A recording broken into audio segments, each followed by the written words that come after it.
கர்த்தருடைய வார்த்தைக்கு நல்ல கடன் சொல்லுவோம். வாசிங்க. சங்கீதங்களின் புஸ்தகம் 46வது சங்கீதம் 10வது வசனம். நீங்கள் அமர்ந்திருந்து நானே தேவன் என்று அறிந்து கொள்ளுங்கள். ஜாதிகளுக்குள்ளே உயர்ந்திருப்பேன், பூமியிலே உயர்ந்திருப்பேன். ரைட், கண்களை மூடி பரிசுத்தமுள்ள நல்ல ஆண்டவரே துதிக்கிறோம். நீர் நல்லவர், வல்லவர், சர்வ வல்லமுள்ள தேவனாய் கர்த்தர். ஆண்டவரே, உங்க வார்த்தை பகுதிக்கு வந்திருக்கிறோம். நீர் எங்களோடு பேச வேண்டும்.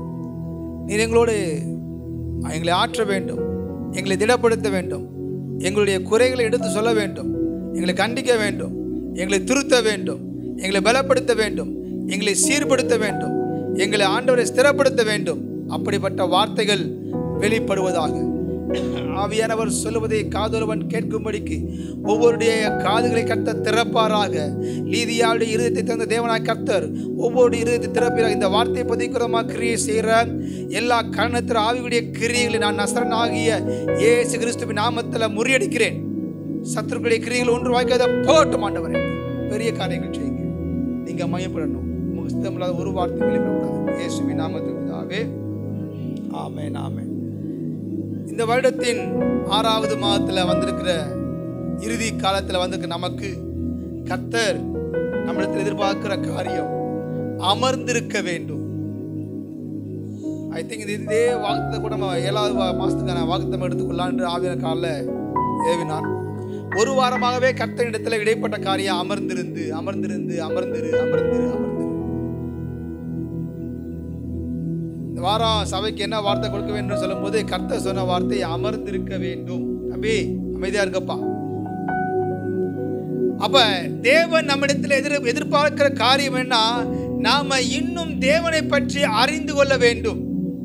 தேவன், என் பிள்ளைங்க என்னை இன்னமும் என் மேல மிஸ் அண்டர்ஸ்டாண்டிங் இருக்குதுங்க, என்னை இன்னும் சரியா புரிந்து கொள்ளவில்லை, என்னை இன்னும் அதிகமா விசுவாசிக்கல, இன்னும் நெருங்கி ஜீவிக்கல, இன்னும் என்னை பற்றி அறிகிற அறிவுல பிள்ளைகள் வளரல. அதனால என்ன பண்ணா, என் பிள்ளைகள் என்னை பற்றி அறிகிற அறிவுல வளர வேண்டும். எப்படி அறிய வேண்டும்? கர்த்தரை நம்ம தகப்பனா தெரிந்து கொண்டிருப்போம், தாயா தெரியும், அவருடைய தாயின் அன்பு தெரியும், தகப்பனுடைய அன்பு தெரியும், சகோதரனாக, சிநேகிதனாக, மனவாளனாக, மனவாட்டியாக நம்ம தெரிந்து கொள்வோம். ஆனா இன்னைக்கு கர்த்தர் அவரை தேவன் என்று அறிந்து கொள்ள வேண்டும். பவுல் சொல்லுவாரு, தேவனை தேவன் என்று மகிமைப்படுத்துங்கள், அவருக்குரிய மகிமையை செலுத்துங்கள், அவர் விரும்புகிற மகிமை செலுத்துங்கள் சொல்லி பக்தன் பவுல் சொல்லுவார். அதுபோல இங்கே தேவனாய கர்த்தர் நம்மிடத்தில் எதிர்பார்க்க காரியம் நாம் அமர வேண்டும், அமர்ந்திருந்து அவரை அறிந்து கொள்ள வேண்டும். எங்கே நம்ம அமரணும்? எங்கே போய் சினிமா தியேட்டர் இல்லையா, அங்காளி பங்காளியோட உட்கார்ந்து அமர்ந்து இருக்கணுமா? உறவுல அமர்ந்திருக்கணுமா? இல்லை நமக்கு கொடுக்கப்பட்ட ஸ்தானம், இந்த பொசிஷன், இந்த வேலை பாடலுக்கு அமர்ந்திருக்க வேண்டுமா? இல்லவே இல்லை. கர்த்தர் அமர்ந்திருக்க சொன்ன இடம் அவருடைய பாதம். அல்லேலூயா சொல்லுங்க. கர்த்தர் அமர்ந்திருக்க சொன்ன இடம் அவருடைய சமூகம். அல்லேலூயா சொல்லுங்க. அப்படியாக தேவ சமூகத்தில் நம்ம அமர்ந்திருக்கும் போது, தேவனோடு இருக்கும் போது, தேவனோடு உறவாடும் போது, தேவனுக்காக அவரோட அதிகமா நேரம் செலவிடும் போது அவர் சொல்றாரு, நான் ஜாதிகளுக்குள்ளே உயர்ந்திருப்பேன், பூமியிலே.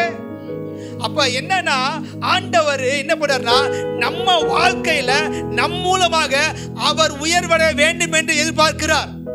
நம்முடைய வாழ்க்கையில் நடக்கிற ஒவ்வொரு உயர்வு தாழ்வு எல்லாவற்றையும் தேவன் உயர்ந்திருக்க வேண்டும், தேவன் வெளிப்பட வேண்டும், தேவன் மையப்பட வேண்டும் என்று சொல்லிதான் கர்த்தர் எதிர்பார்க்கிறாரு. நாம என்ன பண்ணணும்? அதுக்கு இடம் கொடுக்கணும், உட்காரணும் சமூகத்துல. நான் அதான் பண்ண மாட்டேங்கிறோம். இந்த கிளியூர் ஜெப வீட்டுடைய குறைபாடாதான் அமர்ந்திருக்கிறதே கிடையாது. அப்ப நம்ம மூலியமாக நம்ம வாழ்க்கையில் ஒரு உயர்வு வருதுன்னா, அப்ப அதுல தேவன் மையப்படணும், அதுல தேவன் உயர்ந்திருக்கணும். நான் பெருகு, அவர் பெருகணும், நான். அப்ப நம்ம வாழ்க்கையில் வர ஒவ்வொரு உயர்வுலையும், நம்ம வாழ்க்கையில ஒவ்வொரு கிரியையிலையும் அவர் வெளிப்படணும். யார் காரணம்? இந்த உயர்வுக்கு அவர் தான் காரணம். யார் காரணம்? அவர் தான் காரணம். இந்த மேன்மைக்கு யாரு? அவர் தான். உலக மனசு சொல்றான், எல்லா புகழும் இறைவனுக்கு சொல்லிட்டு போறாரு ஏஆர் ரஹ்மான். நம்ம சொல்லணும்ல, யாஸ்கார் வாங்கும் போது அது தூக்கி பிடிச்சு வராப்புல, எல்லா புகழும் இறைவனுக்கு. நான் ஒண்ணும் இல்லடா, இந்த அவார்டு ஒண்ணும் இல்லடா, என் திறமை ஒண்ணும் இல்லடா, சொல்லிட்டு போறாரு. அல்லேலூயா. அப்ப நம்முடைய வாழ்க்கையில் இருக்கிற ஒவ்வொரு கிரியையிலும் தேவன் உயர்ந்திருக்க வேண்டும். தேவன் நம்ம வாழ்க்கையில உயர்ந்திருக்க வேண்டும். தேவன் நம்ம வாழ்க்கையில கிரியை செய்யணும். தேவன் நம்ம வாழ்க்கையில ஆசீர்வதிக்கணும், நம்மளை கட்டணும், நம்மளை உருவாக்கணும்னா நாம என்ன பண்ணணும் தெரியுமா? அவர் சமூகத்தில் அமர்ந்திருக்க வேண்டும். எனக்கு தெரிஞ்ச ஒரு தம்பி ரொம்ப பிடிக்கும். அவனை எப்படியாவது ஒரு கர்த்தர்களை கொண்டு வரணும். நானும் என் மனைவி ஆரம்ப காலத்தில் பயங்கர மணிக்கணக்காக உட்காந்து பேசணும். செம்ம டேலண்ட் பேச. ஆனால் ஒண்ணுமே இல்லை, குப்பை. ஆனால் அவன் எது எடுத்துட்டாலும் அவன் நல்லா கொண்டு போயிடுவான்.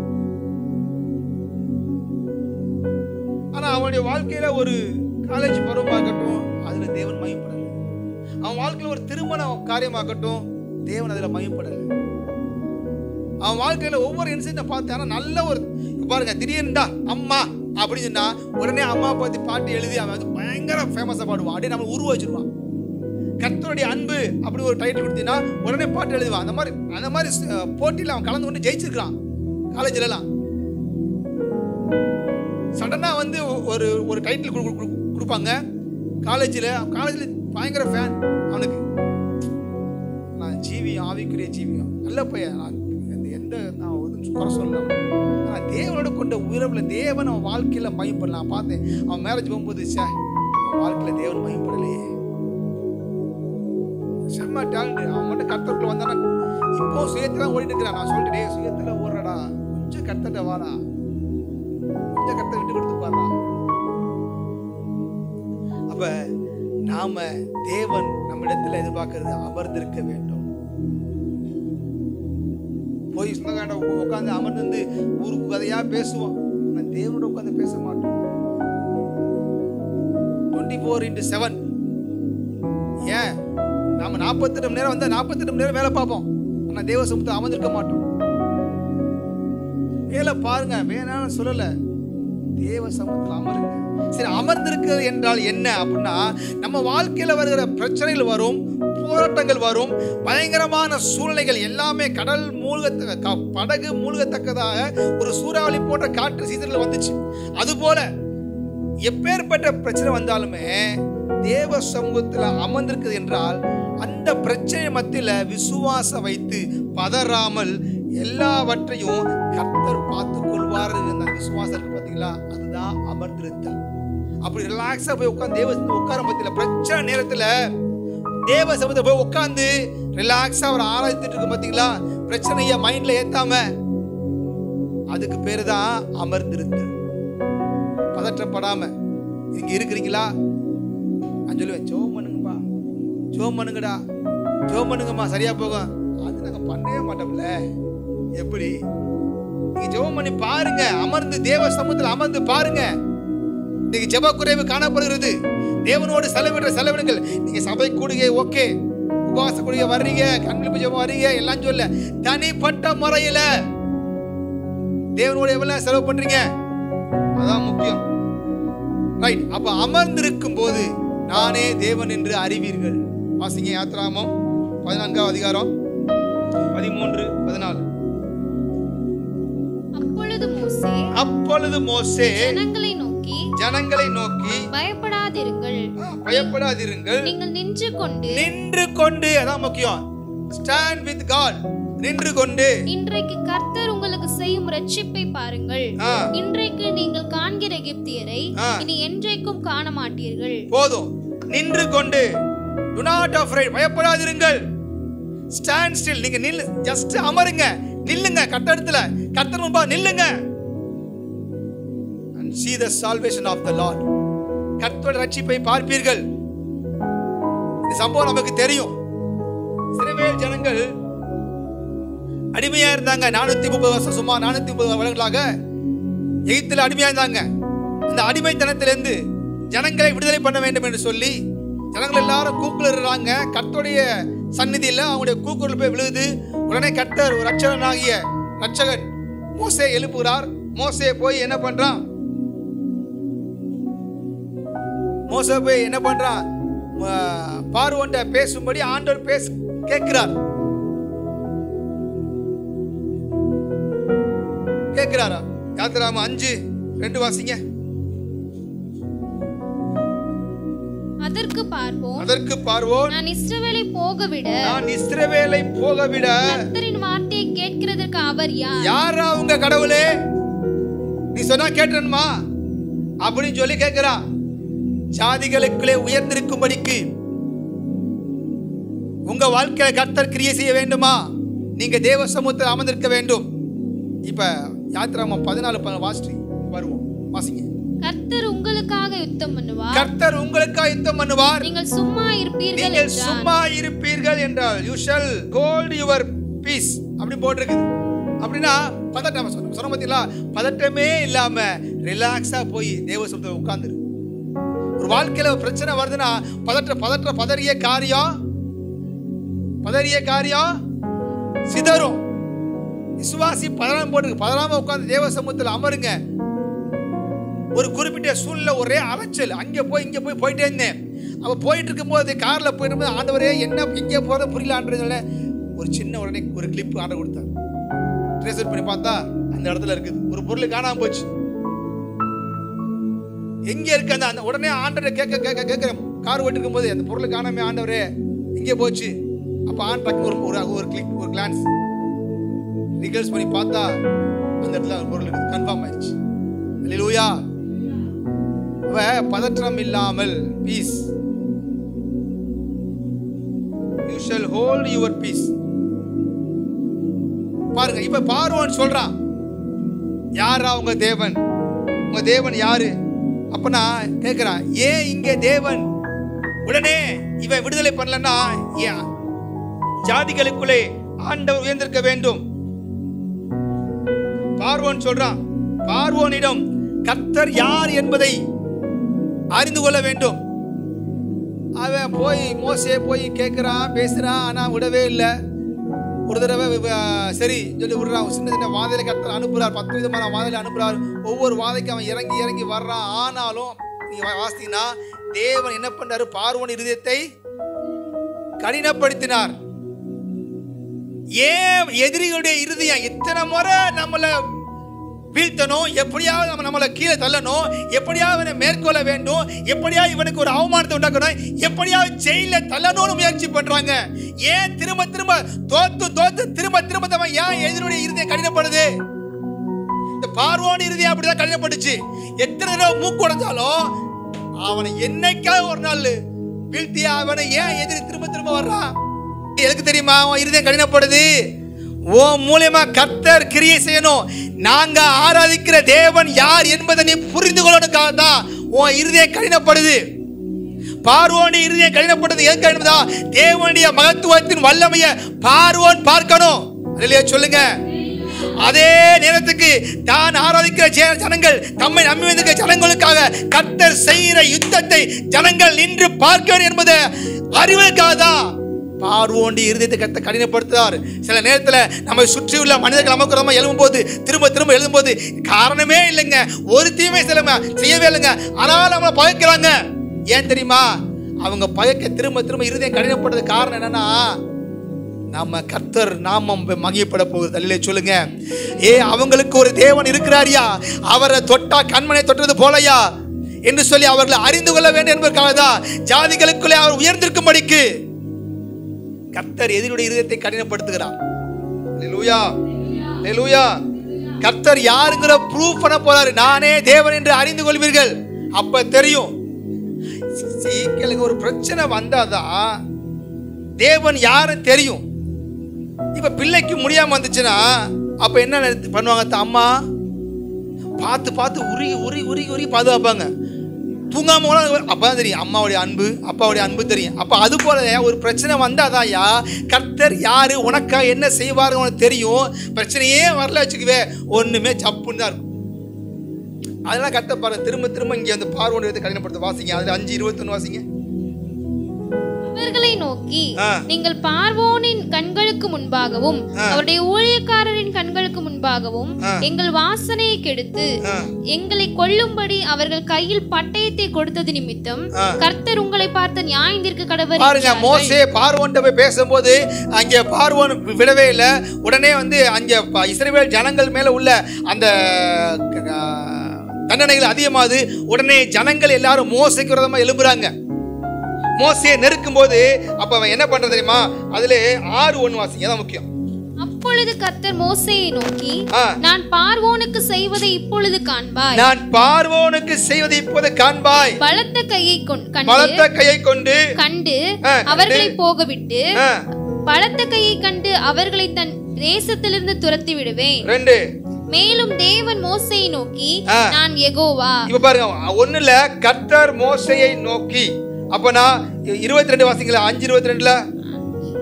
அப்பொழுது மோசே கர்த்தரிடத்தில் போதும். உடனே ஒரு பிரச்சனை வந்த உடனே இவன் என்ன பண்றான்? தேவ சமூகத்துல போறான். தேவ சமூகத்துல போய் அமர்ந்துக்கு, ஆண்டவரே இந்த மாதிரி நீங்க அனுப்புனீங்க தான் அனுப்புனீங்க ஊருக்கு, எவனுமே ஏத்துக்கொள்ளவே, என்ன பண்றது? உடனே ஊருட்டு ஓடிட்டான் அவன். இல்ல, தேவ சமூகத்தை அமர்ந்தான். அதான் அமர்ந்திருக்கிறான், விசாரிக்கிறான் தேவன்ட்ட, பேசுறான் தேவன்ட்ட. அடுத்து பேசுற உடனே 6ஆவது அதிகாரத்துல பதில் வருது. கர்த்தர் மோசே கர்த்தர் நோக்கி போய், இவ கர்த்தர் மோசே நோக்கி, கவலைப்படாத மோசே, நான் யெகோவா தேவன், நான் எல்ஷடா என்பதை பார்வோன் அறிந்து கொள்வா, ஓ எதிரி அறிந்து கொள்வாங்க. அல்லேலூயா. வசனத்தை ஞாபகப்படுத்த வரமாட்டேங்குது. அவன் ஒரே, என் சத்துருக்கள் கண்டு வெட்கம் அடையும்படிக்கு எனக்கு ஒரு அனுகூலமான அடையாளத்தை காண்பித்தருள்னு சொன்னார்கள். அது போல பாருங்க, இஸ்ரவேல் ஜனங்கள் விரோதமான பார்வோன் வெட்கத்தை அடையும்படிக்கு கர்த்தர் அடையாளத்தை வெளிப்படுத்தினார். அல்லேலூயா. அப்ப பாருங்க, அப்ப நானே யெகோவா என்னும் நாமத்தினால் நான் அவர்களுக்கு அறியப்படவில்லை. 6:2. அப்ப தேவன் உயர்ந்திருக்க வேண்டும், தேவன் அறிந்து கொள்ள வேண்டும் என்பதற்காக தான் சில நேரத்தில் கர்த்தர் எதிரிகளை எழுப்பி விடுகிறார்.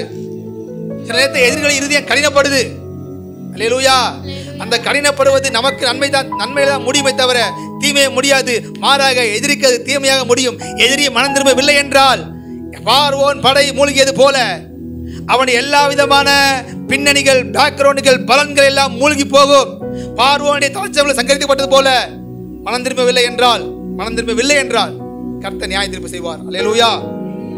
அப்ப பாருங்க, இஸ்ரவேல் ஜனங்களுடைய இருதயம் தேவனை அறிந்து கொள்ள வேண்டும் என்பதற்காக பார்வோனுடைய இருதயத்தை கர்த்தர் கடினப்படுத்துகிறார். அல்லேலூயா. நமக்கு தெரியும், எசேக்கியாவின் நாட்கள்ல யுத்தம் தலைவிரிச்சு ஆண்டுச்சு. தப்பி பிழைப்போம் என்ற நம்பிக்கை அற்று போயிடுச்சு.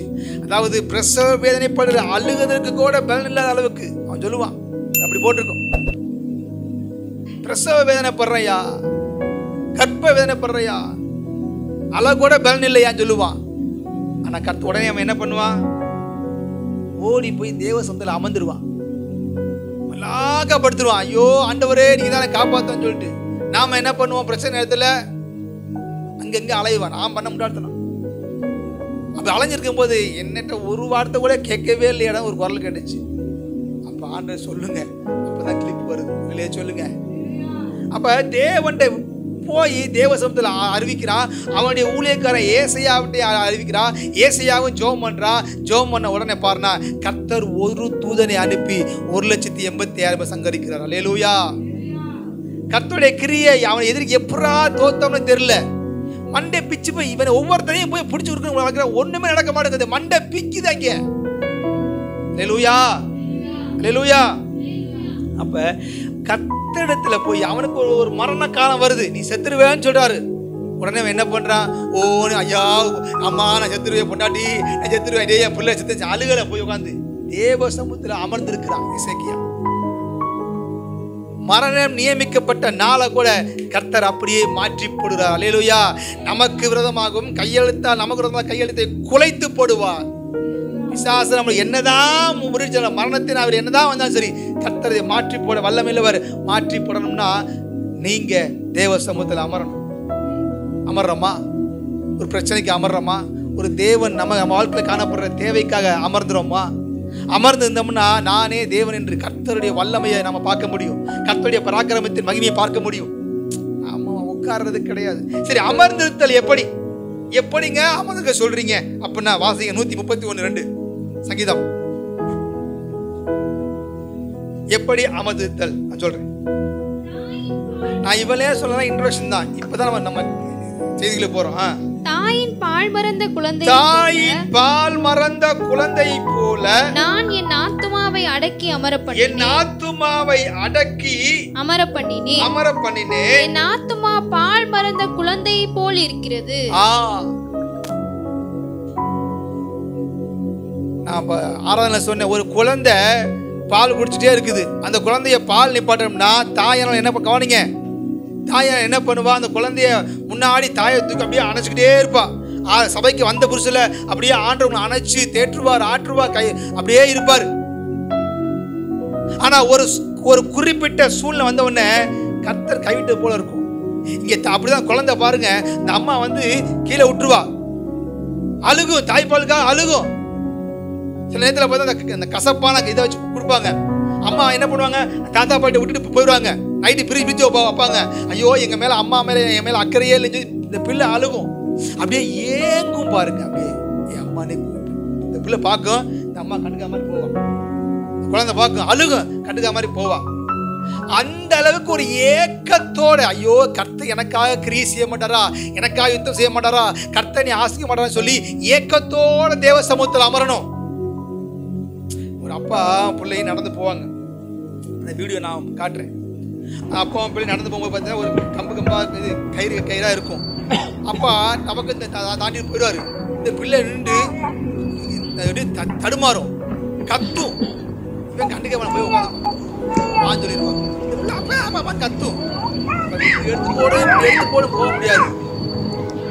எடுத்து போட்டு சரி டக்குன்னு அப்பா அங்கேயும் வருவார். எங்க அப்பா வந்து தூக்குவாரு, காப்பாற்றுவாரு, தூக்கி திரும்ப கொண்டாந்து இந்த எல்லைக்கு பின்னாடி விட்டுருவாங்க. காப்பாற்றுவார் பார்த்தா எங்க அப்பா அப்படி மாட்டுவான்னு சொல்லிட்டு திரும்ப பார்த்து அந்த அந்த ஒவ்வொரு கயிறா அப்படி எடுத்து மேலே மாட்டி அழகா வெளில வந்துடும். வெளியே சொல்லுங்க. அது போலதான் தேவன் சில நேரத்துல காது கேறது போற அவரே இருப்பார். அவர் கர்த்தர் இல்லாத போலதான் இருக்கும். அப்ப நாம என்ன பண்ணணும், தேவ சமூகத்தில் அமைதியா அமர்ந்திருக்க வேண்டும். அல்லேலூயா. எப்படி அமர்ந்திருக்க வேண்டும் அதை பார்க்க போறோம். அடுத்து ஆதியாகமம் 32 அதிகாரம் 23 வாசிங்க. ஆதியாகமம் 32:23. அவர்களையும் சேர்த்து ஆற்றை கடக்க பண்ணி தனக்கு உண்டான யாவையும் அக்கறைப்படுத்தினான். முடிஞ்சு 23 முடிச்சா? ஓகே. அக்கறைப்படுத்தினான். அதாவது ஏக்கத்தோடு விசுவாசத்தோடு அப்படியே தேவன் செய்வார்னு ஒரு ஏக்கத்தோடு தேவ சமூகத்தில் உட்காரணும், அமர்ந்திருக்கணும். இப்ப அக்கறைப்படுத்த வேண்டும். தேவனிடத்தில் நீங்க அமர வேண்டும் என்றால் முதலாவது நீங்கள் அக்கறைப்படுத்த வேண்டிய காரியங்களை அக்கறைப்படுத்தணும். யாக்கோபுடைய வாழ்க்கையில பெரும் பிரச்சனை. விடிஞ்சா அவன் கழுத்துக்கு வீச்சருவா வந்துருச்சு, கத்தி வந்துருச்சு. விடிஞ்சா அவன் தலை துண்டிக்கப்படும். அவனுடைய கூட பிறந்த சகோதரன் ஏசா, இந்த சபை நமக்கு நல்லாவே தெரியும், அவனை கொல்லும்படிக்கு 400 ஆட்களோட வராங்க. சுமார் 400, ஆமா 400 தான். 32:6 வருது. அப்ப கொல்றதுக்கு வர்றான். அவன் என்ன பண்றான் கவனிங்க, அவன் ஓடி ஒளியல.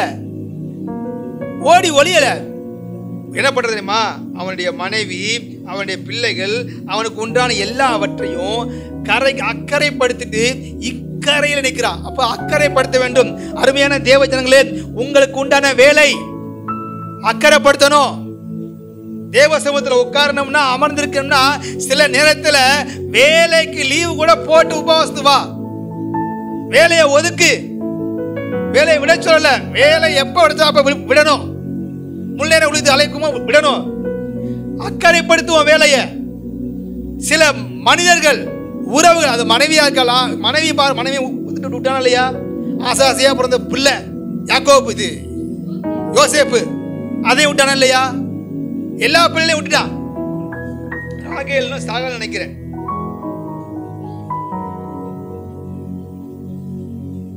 அப்ப அவன் நேசித்த மனைவியை விட்டுட்டான். எல்லாவற்றையும் அக்கறைப்படுத்தினான். அப்ப உங்க பிள்ளைகளையும் அக்கறைப்படுத்தணும். உங்க பிசினஸ் அதை அக்கறைப்படுத்தி பிசினஸ் ஓடுவோம். இது பார்வோனடி 1ஆம் நம்பர் பார்வோனாடி வேலை உன்னை ஓடுனுச்சுன்னா, வேலையில் உன்னை பிஸி ஆக்குறா, நல்லா தெரிஞ்சு உன்னை இயக்குது பார்வோனோட ஆவி. தேவ சமூகத்தில் அமர விடாம வேலை நான் பெரிய கிரேடு வாங்கணும், பெரிய அவார்டு வாங்கணும், விளங்க மாட்டேன். பிசாசு கண்களை மறைச்சிருவான். வேலையை கொடுத்து பதவி ப்ரமோஷன். நீ கர்த்தர்ட்ட உட்கார்ந்து அமர்ந்துரு, உன்னை தேடி வரும். அல்லையா சொல்லுங்க. இப்ப அக்கறைப்படுத்த வேண்டும். அப்ப நம்ம தேவனோடு நெருங்கி ஜீவிக்க விடாதபடிக்கு, தேவனோடு அமர விடாதபடிக்கு நமக்கு என்ன தடையா இருக்குது? இன்னைக்கு செல்போன் சைலண்ட்ல போட்டு தூக்கி வீசிரு. இப்ப ஆண்டவர் ஆவில் நிரம்பணும் இறங்குவாரு. அப்பதான் டிடிங் டிடிங் டிடிங் ஒரு இது வரும். நம்ம அப்படியே பார்த்தோமா, அப்புறம் முக்கியமான மெசேஜா இருக்கும், என்னதான் பார்த்துட்டு வந்துருமே ஆவியர் போயிடுவார். செல்போனே அக்கறைப்படுத்தணும்.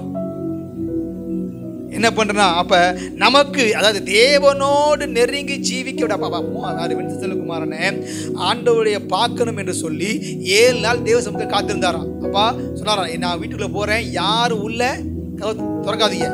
உள்ள வரும்போது நம்ம சொன்னோம்னா ரொம்ப தான் பண்றாரு. ஏன் ஜெபம் உள்ள வரீங்க, நீங்க ரொம்ப பிகு பண்றீங்க. நானும் அப்படி பண்ணக்கூடாதாப்பா, தனித்து ஆண்டவர் வாசம் பண்ணக்கூடாதா? உடனே பில்டப் பண்றீங்க. இங்க மாடி இல்லையே, மொட்டை மாடி என்ன செவரில் இருக்குது, மேல சீட்டுல இருக்குது. சரி கவனிங்க, அவர் போய் உட்காந்தாராம். உட்காந்து ஜெபம் பண்றாராம். ஆண்டவரே நாங்கள் உங்களை பார்த்தே ஆண்டு சொல்லி, நான் பார்த்தே ஆண்டு நல்லா ஆவில் நிரம்பி ஜெபம் பண்றேன், நல்லா அந்நிய வாசி போய் நல்லா ஜெபம் பண்றேன். நான் இப்போ கண்ணை நான் திறக்க போறேன். திறந்தவனே முன்னாடி நிற்கணும். ஆண்டவரே ப்ளீஸ், ஆண்டவரே ப்ளீஸ் கெஞ்சிட்டு 1 2 3 கண்ணை திறந்தா பார்த்துக்குங்க. ஆண்டவர் வரலையா? ஹல்லேலூயா. அடுத்து பார்த்தீங்கன்னா அவர் கொஞ்ச நேரம் கழிச்சு ரொம்ப ஆண்டவரே அழுது, ஆண்டவரே நீங்க உங்க நம்பி வந்துட்டு ஆண்டவரே என்னை வெக்கப்படுத்தாதே ஆண்டு சொல்லி திரும்ப அழுது நல்லா ஜெபம் பண்ணுறான். இப்போவாது இறக்க 2 நாள் போயிடுச்சான். இப்போவாது இறக்கம் பண்ணி எனக்கு கண்ணத்தை தருங்க, எனக்கு வந்துருங்க அப்படின்னு சொல்லி சொல்கிறாராம். ஆண்டவரே ப்ளீஸ் ஆண்டவர் வாங்க சொல்லி வாங்க சொல்லிட்டு அவர் ஜெபம் பண்ணிட்டு அப்படியே கண்ணை திறந்தாராம். பாருங்க, ஆண்டவர் அங்கே வந்து நிற்கலையா? ஹல்லேலூயா. அப்புறம் பார்த்து மிரட்டிட்டாரு, நீங்க மட்டும் இப்ப வந்து நிக்கல, நான் உங்களோட பின்மாற்றத்தில் போயிடுவேன், திருமண பாவத்தில் போயிடுவேன். எனக்கு தெரியும், இங்க வரல வச்சுக்கல, நீங்க கடவுளே கிடையாது, நீங்க உயிரோட தான் இருக்கீங்களா அப்படின்னு சொல்லி பயங்கரம் மிரட்டிட்டு, நான் கண்ணத்திர வந்தே ஆகணும், என் மேல உங்களுக்கு அன்பே இல்லை, என் மேல உங்களுக்கு அக்கறையே இல்லை சொல்லிட்டு பயங்கர ஹார்ஷா பேசிட்டு கண்ணை திறந்தாரம். பார்த்துக்குங்க, ஆண்டவருடைய பிரசன்னம் அங்கே வரவே இல்லையா? ஆண்டவர் வரல. ஸ்தோத்திரம். அதுக்கடுத்து கண்ணை மூடிட்டு 7ஆம் நாள் முடிவில் தான் வர்றாரு.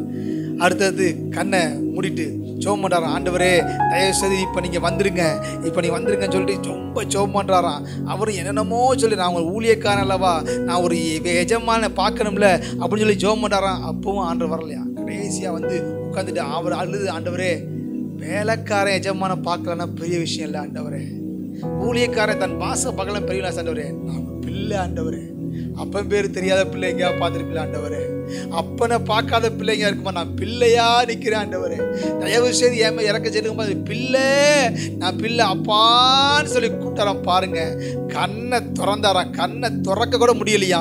ஒரு பெரிய அக்கினி பிளம்புது அப்படியே தூக்கி வீசினுச்சான். இல்லையா? சொல்லுங்க அல்லேலூயா. அப்ப அவர் 7 நாள் என்ன பண்ணாரு? ஆவியை அடக்கி அக்கறைப்படுத்திட்டு, பிசினஸ் எல்லாவற்றையும் அக்கறைப்படுத்திட்டு எல்லாரும் உட்கார்ந்தாரு. தேவனை தரிசித்தாரு. அக்கினியா அவர் வெளிப்பட்டாரு.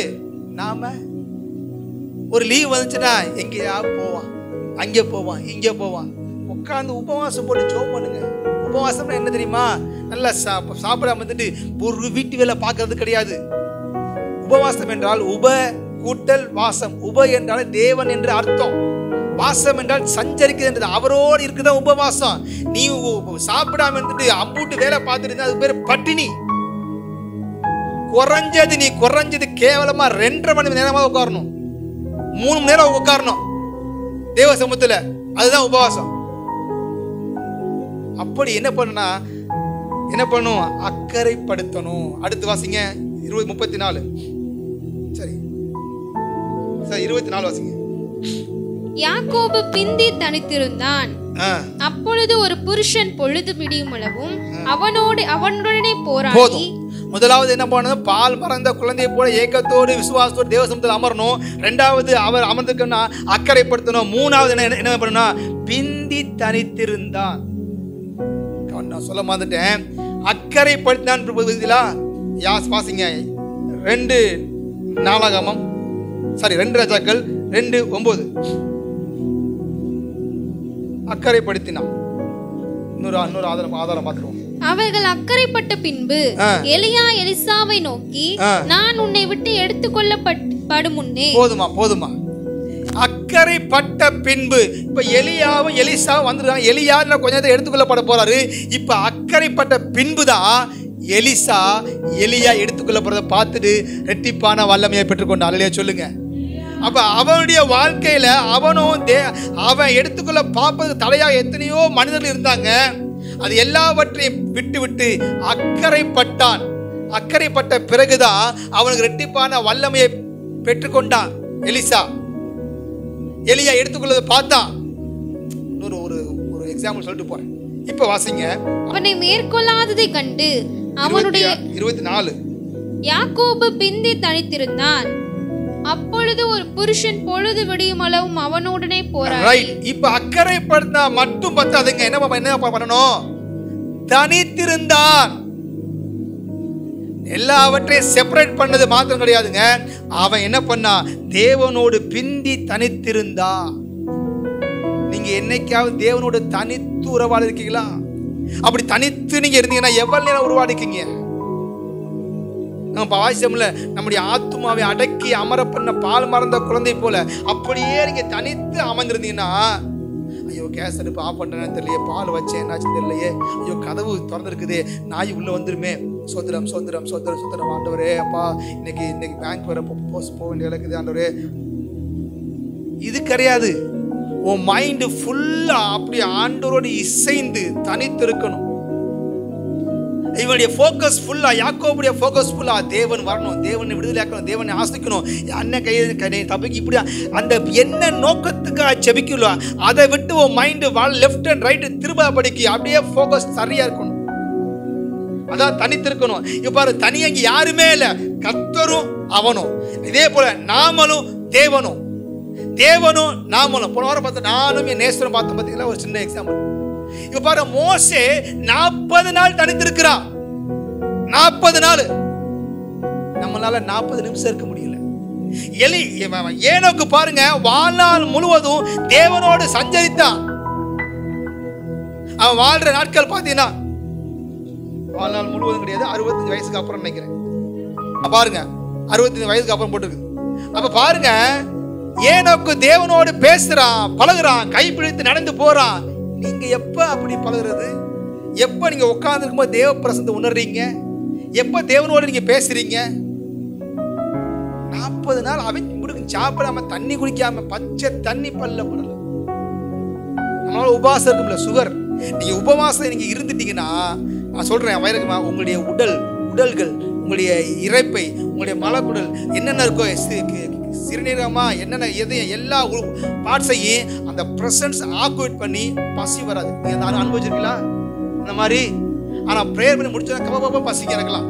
அந்த ஜெபிக்க போகும்போது பயங்கரமா பசிக்கும். ஆனா துதிக்க ஆரம்பிச்ச உடனே தேவ பிரசனை இறங்கணும்னு வச்சுருந்தா அந்த பசியெல்லாம் பறந்து போயிடும். அப்படியே நிரம்பி நிரம்பி நிரம்பி நிரம்பி நிரம்பி ஆண்டு பேசி பேசி பேசி பேசி பேசி ஜெபம் பண்ணி முடிக்கும் பார்த்தீங்கன்னா வரும் பாருங்க ஒரு பசி.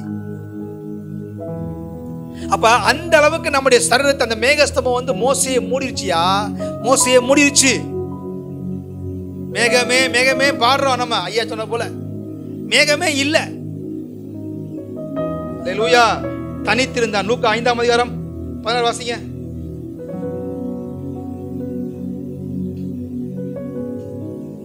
அவர் அவனை நோக்கி, லூக்கா 5:16, அவரோ வனாந்தரத்தில் தனித்து போய் ஜெபம் பண்ணி கொண்டிருந்தார். யார் இவரே? இயேசு கிறிஸ்துவானவர். நமக்கு முன்மாதிரியா இந்த ஆண்டவரே பாருங்க, பிதாவோடு போய் தனித்து ஜெபம் பண்ணினார். இங்க பாருங்க, யாக்கோபு தனித்து இருக்கிறான், மோசே தனித்து வாசம் பண்றான். இயேசு கிறிஸ்துவானவர் சொன்னார்ல தனித்து என்னோட இருக்க, அவரே தனித்து நமக்கு ரோல் மாடல் இருக்கிறார். தனித்து வாசம் பண்ணார். மார்க் 1:35.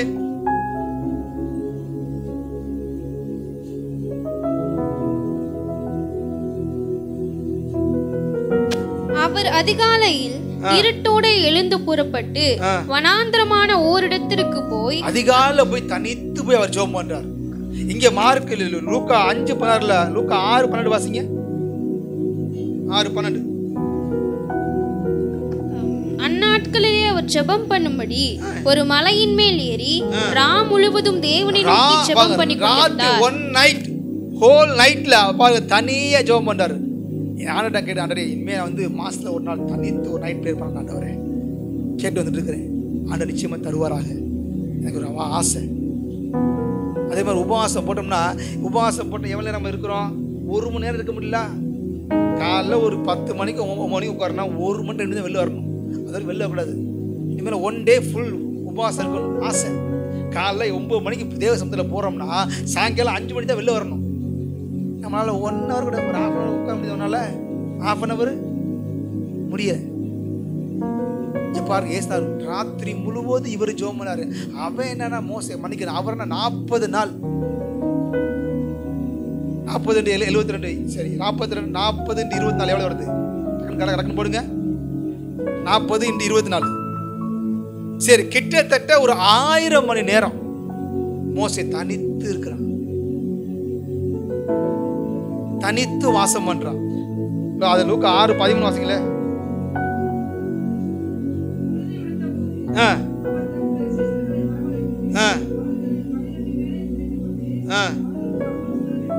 இப்ப பாருங்க, ராத்திரி முழுக்க ஜெபம் பண்ணிட்டு தான் அடுத்த ஊழியர் ஸ்டார்ட் பண்ணாரு. 12 பேரை யார் யார் எனக்கு சீசனா இருக்குங்கிறத அங்க ஆண்டவர் பிதாவாகிய தேவன் இயேசு சொல்றாரு.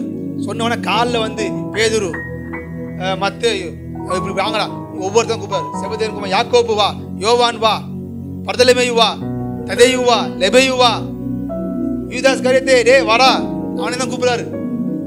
12 பேர். அப்ப நம்ம ராத்திரி பாருங்க அவரோடு உட்காந்து என்னைக்காவது ஒரு ராத்திரி இனி நாட்கள் நான் முடிவு பண்ணிட்டேன், ஆண்டவர் கிருபை தருவாங்க. சபையாவோட ஜெபிக்கிறது வேற. அட்லீஸ்ட் ஒரு நைட்டு 10 மணிக்கு எல்லாரும் தூணுக்கு அப்புறம் இருந்துச்சு ஒரு 1 மணி வரைக்கும் ஜெபித்து பாருங்களேன், தனியா உட்காந்து. அதிகால ஜெபமே ஒரு 1 ஹவர் பண்ணுறது நம்ம துப்பு இல்லை. இதுல வேற ராத்திரி வேற ஜெபிக்க சொல்றீங்களே மாஸ்டர் அப்படின்னு சொல்றீங்களா? அல்லேலூயா. எலியாவு சொல்ற, ஆண்டவரே நீ போய் கேரித் ஆட்டனை ஒளிந்துகொள், அவன் தனித்து இருக்கிறான்.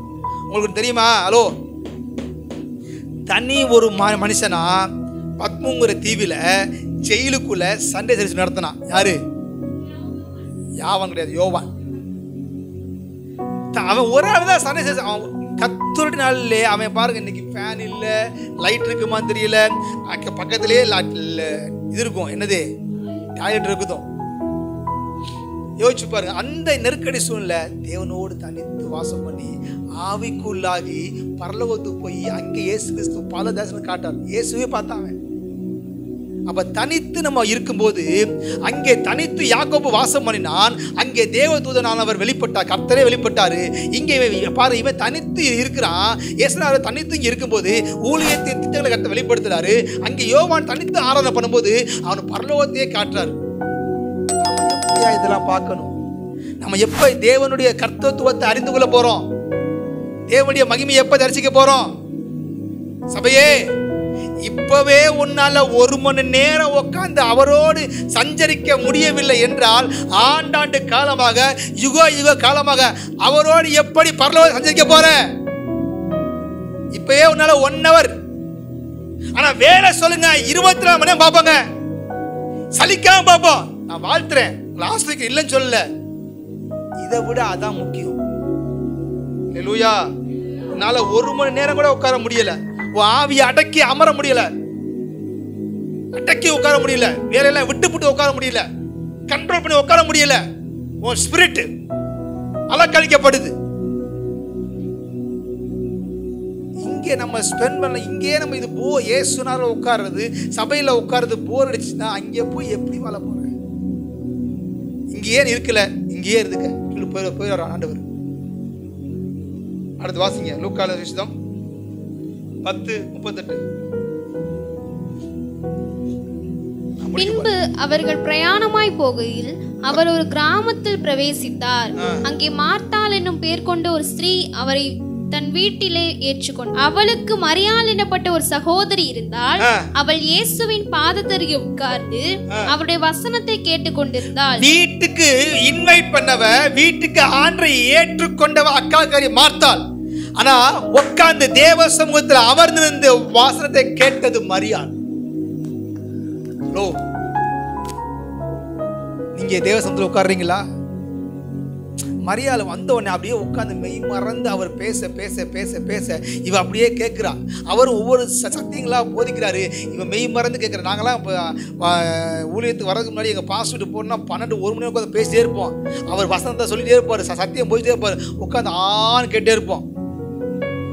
அன்புதாசையோட போய் பேசும்போதெல்லாம் அப்படியே என்ன பண்ணுற, நைஸாக அப்படியே ரெக்கார்டிங் போட்டுவிடுவேன். அவர் பேச அப்படியே ரெக்கார்ட் பண்ணிடுவேன். மனோரை ஏதாவது சத்தியங்கள் பேசும்போது இந்த ஹென்ரி பாஸ்டர் ஃபோனில் ஏதாவது கேட்பேன், அவர் பேச ரெக்கார்டிங் போட்டு வச்சுருவேன். இப்படி வேத வசனங்களை கேட்டால் நாம கேட்கிறோமா? 1 hour செய்தி ஒரு 5 நிமிஷம் போச்சுனாவே வாட்சை காட்டுறோம். திரும்பி வாட்ச் தெரியாதா? நல்லா கண்ணுக்கு நேரம் வாட்ச் இருக்குது. நாம என்ன பண்றோம்? மார்த்தாள் பாருங்க, அழைத்தது அவதான். உட்கார்ந்து ஆண்டவரோட ருசி பார்க்குது. ஆண்டவர் சமூகத்தை உட்கார்ந்து வசந்த கேட்கறது யாரு? இப்ப 39 வாசிங்க, 40 வாசிங்க. மார்த்தாளோ பற்பல வேலைகளை செய்வதில் மிகவும் வருத்தம் அடைந்து அவரிடத்தில் வந்து, ஆண்டவரே, நான் தனியே வேலை செய்யும்படி என் சகோதரி என்னை விட்டு வந்திருக்கிறதை குறித்து உமக்கு கவலை இல்லையா? எனக்கு சில இடத்துல கவலை இல்லையா போட்டிருக்கு. இப்ப பாருங்க, ஐயோ ஏசம்மா வீட்டுக்கு வந்துட்டாரே, ஏசப்பா வீட்டுக்கு வந்துட்டாரே, அவருக்கு ஏதாவது நல்ல சமையல் பண்ணணுமே, நல்லா டீ போடணுமே, காஃபி போடணுமே, ஸ்நாக்ஸ் ஏதாவது செய்யணுமே சொல்லி இவளுக்கு என்ன பிள்ளை இங்க இருக்குது, கிச்சன்ல தான் இருக்குது. ஆனா இவன் என்ன பண்ணிட்டா? பாதத்துல உட்காந்துட்டா. நம்மளால பாதத்துல உட்கார முடியல, நம்மளால அமர முடியல. ஏசுனார் வந்தாருன்னா எத்தனை பேர் வருவாங்க? +12 +1 எத்தனை? 13 டிக்கெட்டு. 13 டிக்கெட் டீ போடணும், ஸ்நாக்ஸ் போடணும், சாப்பாடு போடணும்.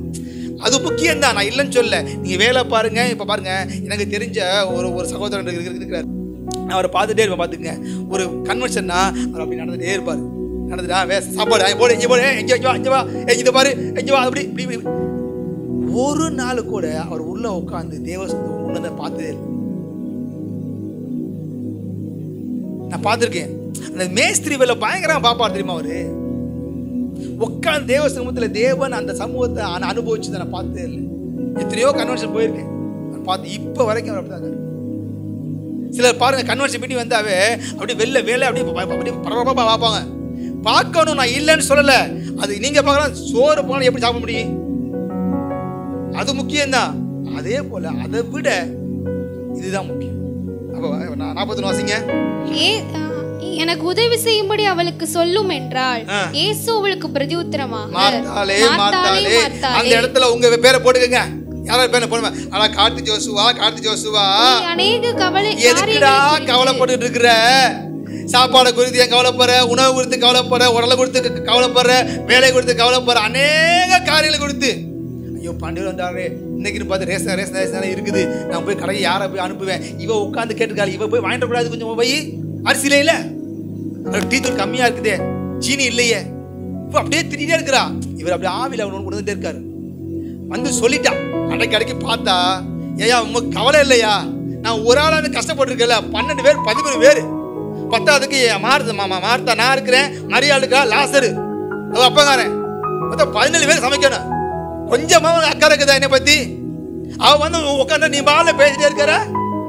நம்ம சண்டை போடுது ஆண்டவட்ட. அப்பான்னு சொல்றாரு, ஏமா அநேக காரணம் ஊத்தி ஏன் கவலைப்படுறீங்க? அதுதான் தேவையானது ஒன்றே. என்னது? மரியாள் தன்னை விட்டு எடுபடாத நல்ல பங்கை தெரிந்து கொண்டாள். மரியாள் தன்னை விட்டு எடுபடாத நல்ல பங்கை, அதாவது அவ பாருங்க, அவர் தெரிஞ்சு போச்சு, நமக்கு தேவையானது கர்த்தருடைய பதம் தான், அவர் சமூகத்துல அமர்ந்திருக்கிறது தான் இல்லையா? சொல்லுங்க அல்லேலூயா, அல்லேலூயா. அருமையான தேவ ஜனங்களே, நமக்கு தேவையானது ஒன்றே, கர்த்தருடைய பாதம், அவர் சமூகத்தில். இனிமேலாவது தயவு செய்து உங்களை கையை எடுத்து கொண்டு கேட்கிறேன், இனிமேலாவது உட்காருங்க. அக்கறைப்படுத்த வேண்டிய அக்கறைப்படுத்துங்க. ஒரு நாள் லீவ் கிடைக்குதா, உட்காருங்க தேவ சமூகத்துல ப்ளீஸ். இல்லையா வேலையெல்லாம் முடிச்சுட்டு வச்சுட்டு உட்காரலாம், டயர்டாயிருவீங்க. அப்படி இல்லையான்னா ஜெபத்தை முடிச்சுட்டு நீங்க ஒரு ஹாஃப் டே பாஸ்ட் பண்ணி அதுக்கு வேலையை பாருங்க. உட்காருங்க தேவ சமூகத்துல. இனிமேலாவது அமருங்க. நீங்க அமர்ந்தா தான் என்ன நடக்கும்? சங்கீதம் 46 போட்டு வாசிக்க டைம் இல்லை. நீங்க அமர்ந்திருந்த என்ன பண்ணா, யுத்தங்களை ஓய பண்ணுவார். உன்னை சுற்றி இருக்கிற சத்துருக்களுடைய கிரியைகளை, அந்தகார வல்லமுடைய கிரியைகளை கர்த்தர் முறியடித்து போடுவார். அல்லேலூயா. உனக்கு விரோதமா எழும்புகிற ஆலோசனை எல்லாவற்றையும் தேவனாய் கர்த்தர் அபத்தமாக்குவார். நீ அமர்ந்திருப்பாயானால் கர்த்தர் அந்த யுத்தத்தில் அவர் எவ்வளவு பெரிய தேவன், அவர் எவ்வளவு மகத்துவமானவர், அவர் எவ்வளவு பயங்கரமான பராக்கிரமசாலியாக உன்னோடு இருக்க என்பதை காண செய்வார். அல்லேலூயா. எதிரிகள் எழும்புறாங்களா? சுற்றில் உள்ள வீடுகள் எழும்புறாங்களா? அக்கம் பக்கத்தில் எழும்புறாங்களா? நீங்க வேலை பார்க்குற இடத்துல உங்களுக்கு விரோதமா மனிதர்கள் எழும்புறாங்களா? நீங்க அமர்ந்திருங்க தேவ சமூகத்துல. அமர்ந்திருந்தா தேவனுடைய மிராக்கிள் அற்புதத்தை பார்ப்பீங்க.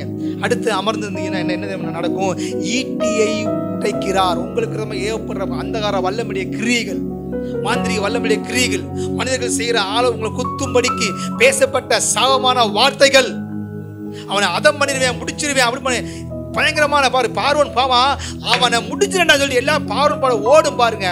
ஓடி அவன் பிடிக்கும் போது சமுத்திரம் 2ஆ மூடி போட்டு விடும். அல்லேலூயா. அடுத்து போட்டிருக்குது, என்ன பண்ணார்? ரதங்களை முறித்து போடுவார், ஸ்டரிப்பார். அப்ப என்ன தெரியுமா? நம்முடைய எதிரிகளுடைய பலன் என்ன? அந்த பலத்தை கர்த்தர் முறியடித்து போடுவார். அல்லேலூயா, அல்லேலூயா. நமக்கு விரோதமா வருகிற எந்த ஒரு ஆயுதம் வாய்க்காத போகும். ஒருபுறம் கர்த்தர் இம்மைக்குரிய ஆசீர்வாதத்தை உன்னை ஆசீர்வாதத்தை கொண்டே உயர்த்துவார். உமக்கு விரோதமா வருகிற அந்தகார வல்லமுடைய கிரியைகள், மனிதனுடைய துஷ்ட ஆலோசனைகள் எல்லாவற்றையும் கர்த்தர் முறியடித்து கொண்டே இருப்பார். இன்னொரு புறம் நீ தேவசாயலா மாறிக்கொண்டே இருப்பாய். மோசே தேவ சமூகத்தில் அமரும்போது 40 நாள் அமர்ந்து அமர்ந்து அமர்ந்து அமர்ந்து அவன் முகத்துல கர்த்தருடைய முகத்தின் பிரசன்னம் வெளிப்படுது. அவனே அறிந்து கொள்ளவே இல்லை. ஒன்னு அறியாமலே உனக்கு இருக்கிற மாம்சத்தின் கிரியைகள், இச்சைகள், ஆசை பாசங்கள், எல்லா உலகத்தின் ஆசைகள், பாவத்தின் எண்ணெய்கள், மாம்சத்தின் கிரியைகளை கர்த்தர் அழித்து விட்டு உன்னை மாம்சத்துக்குரியவனா இல்லாதபடிக்கு ஆவிக்குரியவனா மாற்றுவார். உன் ஆவிக்குரிய கண்களை திறப்பார். தேவன் சத்தம் கேட்கும். இது எல்லாவற்றுக்கு மேல எக்கால சத்தம் கேட்க வைப்பாரியா? யாரு தேவ சமூகத்தில் அதிகமாக அமர்ந்து அமர்ந்து அமர்ந்து நல்லா கிடைக்குங்க. சிம்பிளா முடிக்கிறேங்க. ஒரு கணவன் மனைவி இருக்கிறாங்க. இந்த கணவனும் மனைவி எப்போதும் இந்த மனைவி கணவனோடு சஞ்சரிக்கணும். என்ன அதிகமா பேசி பழக பழக பழக பழகதான் கணவனுடைய குரல் கேட்கும். அப்ப அது போல நம்ம தேவனோட நெருங்கி பழகாம அவருடைய குரல் எக்கால சத்தம் கேட்க முடியாது. இங்கே பூமியில அவருடைய சத்தம் கேட்டு கேட்டு கேட்டு பழகினவர்களுக்கு தான் மத்திய ஆகாயத்தில் ஆண்டவராகிய இயேசு கிறிஸ்துவானவர் வரும்போது அவருடைய எக்கால சத்தம் கேட்கும். கர்த்தருடைய ஆரவார சத்தம் கேட்கும். பிரதான தூதருடைய சத்தம் கேட்கும். அப்ப ஜாதிகளுக்கு உயர்ந்திருப்பு போல நாம எல்லாருடைய கண்களுக்கு முன்பாக நாம மர்வமாகி எடுத்துக்கொள்ளப்படுவோம். அப்ப பூமியில் உள்ள எல்லாமே ஐயோ இவங்க காணாம போயிட்டான்னு சொல்லி நம்மளை நினைத்து அவங்க ஏங்குவார்கள். அல்லேலூயா. அன்னைக்கு அவன் சொன்னாயான்னு சொல்லிட்டு அப்ப கர்த்தர் நாமத்தை உயர்த்துவாங்க. அல்லேலூயா. தேவையானது ஒண்ணுதான். இனிமே எல்லாவது ப்ளீஸ் தேவ சமூகத்தில் அமருங்க. நீங்க மனிதனோடு செலவிடுற நேரங்கள் அது ஒன்று உங்களை மறுமைக்கு கொண்டு போகாது. மனிதனோடு செலவிடணும். உங்க அம்மாவோடு, அப்பாவோடு, கணவனோடு, மனைவியோடு, பிள்ளைகளோடு நீங்க நேரத்தை செலவிடணும். அது ஆனா அதை விட ஏனோக்கு பாருங்க, அவன் பிள்ளை பேர பிள்ளை பெற்றுக்கிட்டே அவன் தேவனோட சஞ்சைத்தான் போட்டிருக்குது. உங்க குடும்பம் நாளைக்கு கேட்டுங்க, குடும்பமோ உங்க குடும்பம் ஒரு நாள் ஆவிக்குரிய வாழ்க்கை தடையா இருக்காது. குடும்பத்தை பேலன்ஸ் பண்ண தெரியும். சில நேரங்களில் நம்ம தனித்திருக்கும் போது அக்கறைப்படுத்தி விட்டு பிந்தி தனித்திருக்கும் போது தேவ சமூகத்தில் அமர்ந்திருக்கும் போது கர்த்தர் நமக்கு விதமாக கிரீசி எந்த வாய்க்கதை போகும்படி செய்வார். அது மாத்திரமல்ல நம்முடைய முகங்களை பிரகாசிக்க செய்வார். அல்லேலூயா. அப்படியே எழுந்து நின்று ஜெபம் பண்ணுவோம். ஸ்தோத்திரம் ஸ்தோத்திரம் ஸ்தோத்திரம் ஸ்தோத்திரம் ஸ்தோத்திரம் ஸ்தோத்திரம் ஸ்தோத்திரம். அமர்ந்திருந்து அவரே தேவன் என்று அறிவோம். அமர்ந்து